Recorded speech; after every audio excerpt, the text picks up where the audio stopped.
Hola, bienvenidos al canal de divulgación científica y tecnológica de la ciencia de Jaun. Imagínate esto. Te levantas por la mañana, abres la ventana, respiras hondo y sin darte cuenta, estás absorbiendo el mismísimo éter luminífero. Sí, ese ingrediente mágico, invisible y todopoderoso, que según los científicos del siglo XIX, llenaba todo el universo y permitía que la luz viajara por el espacio. ¡Qué bonito! Un océano cósmico invisible, flotando a nuestro alrededor, sin que lo notemos, ni podamos demostrar su existencia. ¿Suena a ciencia, verdad? Pues no, suena a uno de los mayores fails de la historia del pensamiento humano. Pero aquí viene lo mejor. Esta teoría no era una locura de un charlatán con un canal de YouTube sobre conspiraciones.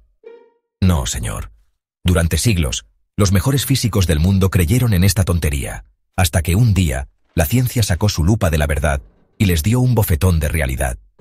¿Quieres saber cómo se cayó esta idea? ¿Y por qué sigue habiendo gente que se aferra a ella como a una tabla en un naufragio? Pues quédate, porque lo que viene es hermosamente humillante.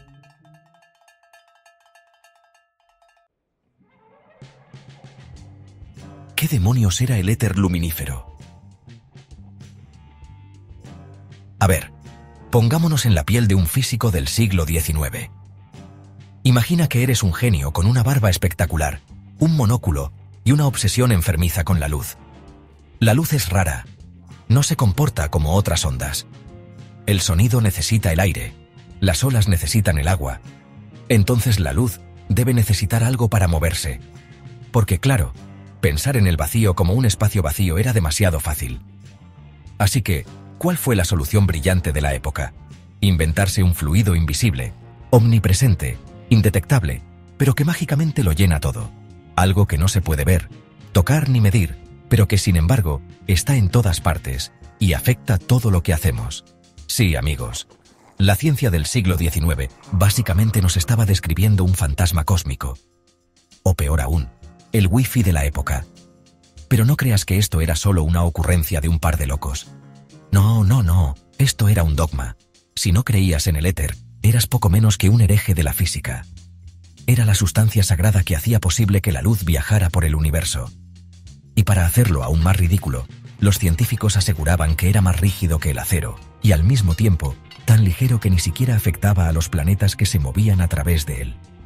¿En qué quedamos, genios? ¿Es un fluido mágico o una pared indestructible? Pero bueno, nadie cuestionaba demasiado estas contradicciones, porque, en aquel entonces, el éter era la respuesta perfecta para todo. No podías verlo porque era demasiado sutil, no podías medirlo porque no interactuaba con nada. Pero, tranquilos, estaba ahí, o eso decían, hasta que llegó un experimento que puso a prueba esta idea, y el resultado fue tan humillante que algunos físicos tuvieron que esconderse bajo la alfombra.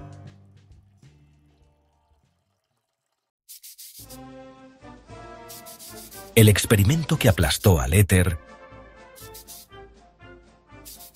Aquí es donde la historia se pone realmente interesante y vergonzosa para los defensores del éter. En 1887, dos físicos con demasiado tiempo libre y un apetito insaciable por la verdad, Albert Michelson y Edward Morley, dijeron: a ver, esto del éter nos tiene que cuadrar, vamos a ponerlo a prueba como se debe. Y diseñaron un experimento brillante. ¿Su idea? Si el éter existía y llenaba todo el universo como un fluido cósmico, entonces la Tierra, al moverse a través de él, debería generar un viento de éter similar a cuando sacas la mano por la ventanilla de un coche en movimiento. Y si ese viento existía, la velocidad de la luz debería cambiar dependiendo de la dirección en la que la midieran. Fácil, ¿no? Ciencia en su máxima expresión, si algo existe, debería poder medirse. Así que construyeron un interferómetro ultra preciso. Lo colocaron en una mesa de piedra flotante para eliminar vibraciones, porque sí, estos tipos no escatimaban en detalles, y midieron la velocidad de la luz en diferentes direcciones. ¿El resultado? Nada. Cero. Un gigantesco plop en la cara de la teoría del éter. El experimento fue tan concluyente que parecía un chiste.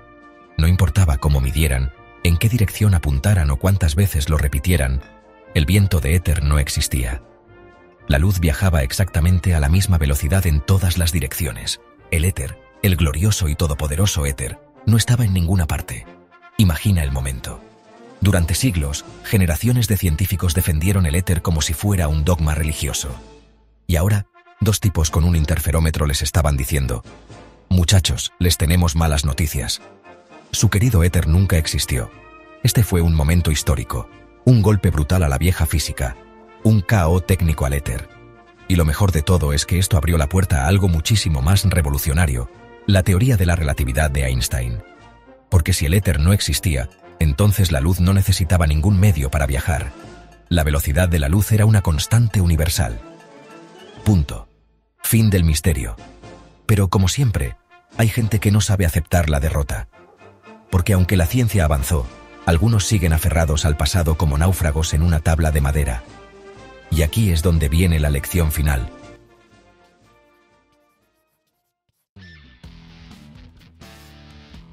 Lección final. No te creas los bulos.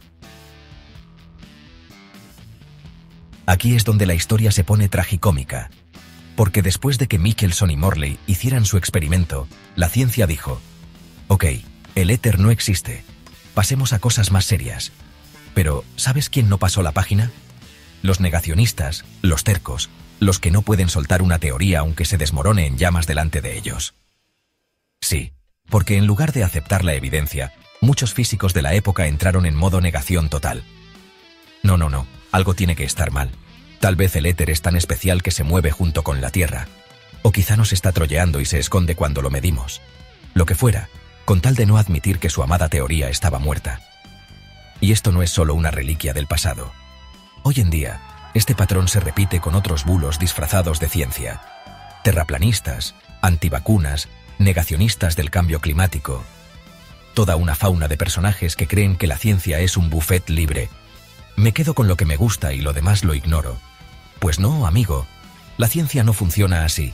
No puedes rechazar la relatividad pero seguir usando tu GPS, porque adivina qué, tu GPS usa relatividad para funcionar. Tampoco puedes decir que la ciencia se equivoca mucho mientras escribes eso en un smartphone que funciona gracias a la ciencia. El caso del éter es la prueba de que la ciencia no se aferra a ideas antiguas por orgullo.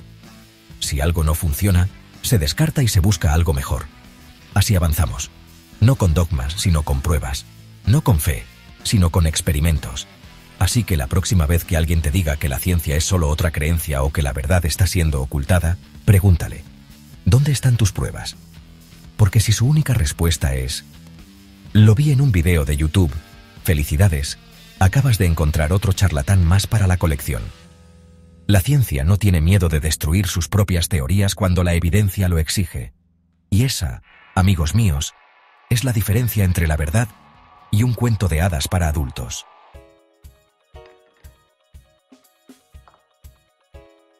Bueno, ya hemos dejado claro que el éter fue una fantasía, un error glorioso, una metida de pata cósmica que la ciencia se encargó de corregir. Pero ahora te pregunto, ¿de qué lado estás tú? Porque aquí hay dos tipos de personas. Los que, cuando la evidencia aplasta sus creencias, dicen: ok, estaba equivocado, aprendí algo nuevo.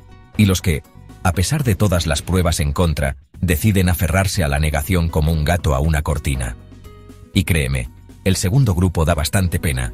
Si has llegado hasta aquí, es porque te interesa el conocimiento real, te gusta entender cómo funciona el universo, y sobre todo te gusta ver cómo la ciencia desenmascara los bulos como un detective en una serie de crimen. Así que, ¿qué estás esperando? Suscríbete a la ciencia de Jaun y únete a los que buscan la verdad, no a los que inventan cuentos de hadas con bata blanca.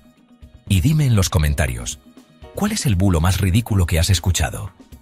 No te preocupes, aquí estamos listos para destrozarlo juntos.